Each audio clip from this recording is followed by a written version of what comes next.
Hebreos capítulo 11. La fe. Es pues la fe la certeza de lo que se espera, la convicción de lo que no se ve, porque por ella alcanzaron buen testimonio los antiguos. Por la fe entendemos haber sido constituido el universo por la palabra de Dios, de modo que lo que se ve fue hecho de lo que no se veía. Por la fe Abel ofreció a Dios más excelente sacrificio que Caín, por lo cual alcanzó testimonio de que era justo, dando Dios testimonio de sus ofrendas, y muerto aún habla por ella. Por la fe Enoc fue traspuesto para no ver muerte, y no fue hallado porque lo traspuso Dios, y antes que fuese traspuesto, tuvo testimonio de haber agradado a Dios. Pero sin fe es imposible agradar a Dios, porque es necesario que el que se acerca a Dios crea que le hay, y que es galardonador de los que le buscan. Por la fe Noé, cuando fue advertido por Dios acerca de cosas que aún no se veían, con temor preparó el arca en que su casa se salvase. Y por esa fe condenó al mundo y fue hecho heredero de la justicia que viene por la fe. Por la fe Abraham, siendo llamado, obedeció para salir al lugar que había de recibir como herencia, y salió sin saber a dónde iba. Por la fe habitó como extranjero en la tierra prometida como en tierra ajena, morando en tiendas con Isaac y Jacob, coherederos de la misma promesa. Porque esperaba la ciudad que tiene fundamentos, cuyo arquitecto y constructor es Dios. Por la fe también la misma Sara, siendo estéril, recibió fuerza para concebir, y dio a luz aún fuera de tiempo de la edad, porque creyó que era fiel quien lo había prometido.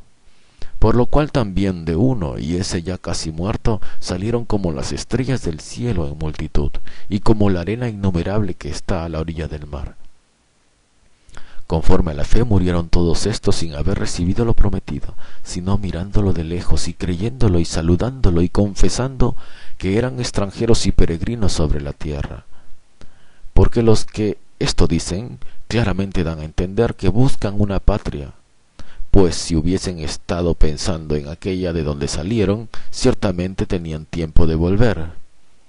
Pero anhelaban una mejor, esto es, celestial, por lo cual Dios no se avergüenza de llamarse Dios de ellos, porque les ha preparado una ciudad.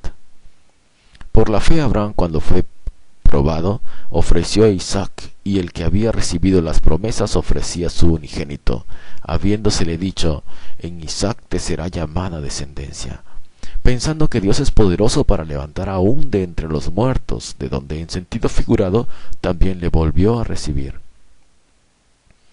Por la fe bendijo Isaac a Jacob y a Esaú respecto a cosas venideras.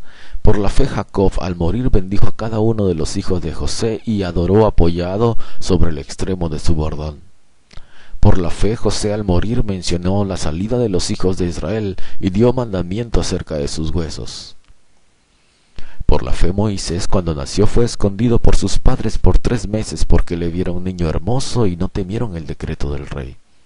Por la fe Moisés, hecho ya grande, rehusó llamarse hijo de la hija de Faraón, escogiendo antes ser maltratado con el pueblo de Dios que gozar de los deleites temporales del pecado, teniendo por mayores riqueza el vituperio de Cristo que los tesoros de los egipcios, porque tenía puesta la mirada en el galardón. Por la fe dejó a Egipto, no temiendo la ira del rey, porque se sostuvo como viendo al invisible. Por la fe celebró la Pascua y la aspersión de la sangre, para que el que destruía a los primogénitos no los tocase a ellos. Por la fe pasaron el mar Rojo como por tierra seca, e intentando los egipcios hacer lo mismo, fueron ahogados. Por la fe cayeron los muros de Jericó después de rodearlos 7 días. Por la fe Rahab la ramera no pereció juntamente con los desobedientes, habiendo recibido a los espías en paz. ¿Y qué más digo? Porque el tiempo me faltaría contando de Gedeón, de Barak, de Sansón, de Jefté, de David, así como de Samuel y de los profetas, que por fe conquistaron reinos, hicieron justicia, alcanzaron promesas, taparon bocas de leones, apagaron fuegos impetuosos, evitaron filo de espada, sacaron fuerzas de debilidad, se hicieron fuertes en batalla, pusieron en fuga ejércitos extranjeros. Las mujeres recibieron sus muertos mediante resurrección, mas otros fueron atormentados, no aceptando el rescate a fin de obtener mejor resurrección. Otros experimentaron vituperios y azotes, y además de esto prisiones y cárceles. Fueron apedreados, aserrados, puestos a prueba, muertos a filo de espada, anduvieron de acá para allá cubiertos de pieles de ovejas y de cabras, pobres, angustiados, maltratados, de los cuales el mundo no era digno, errando por los desiertos, por los montes, por las cuevas y por las cavernas de la tierra.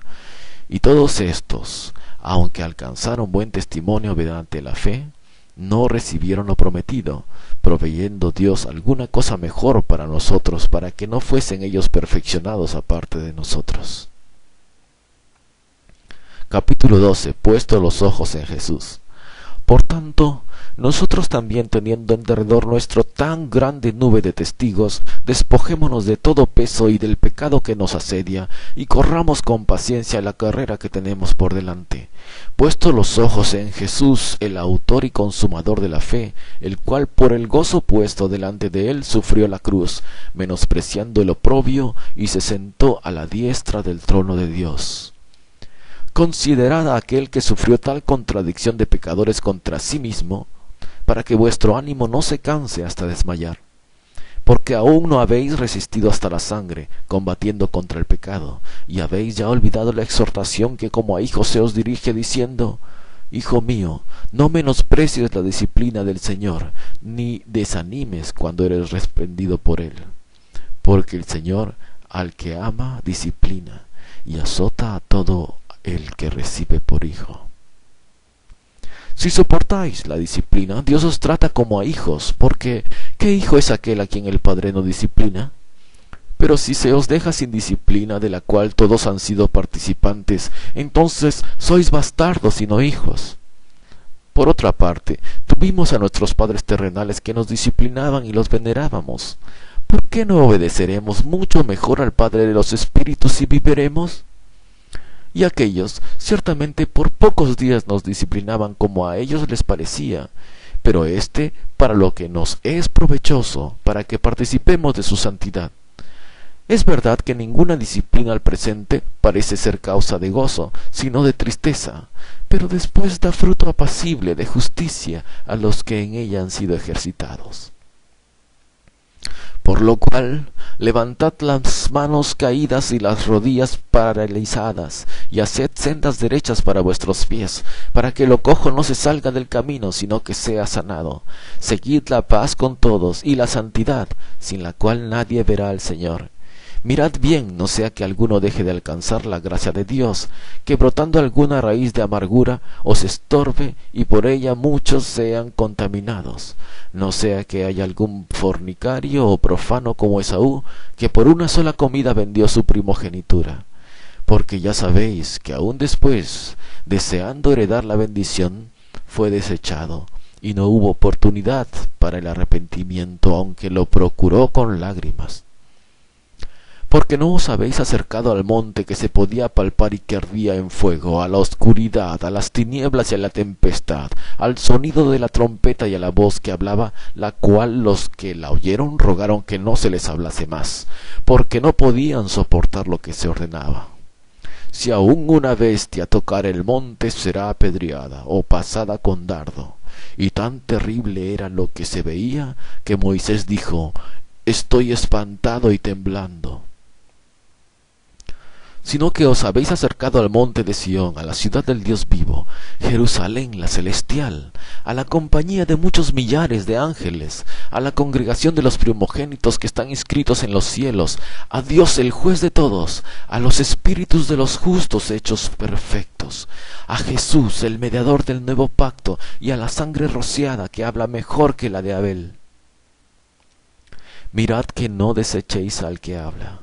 Porque si no escaparon aquellos que desecharon al que los amonestaba en la tierra, mucho menos nosotros si desecharemos al que amonesta desde los cielos.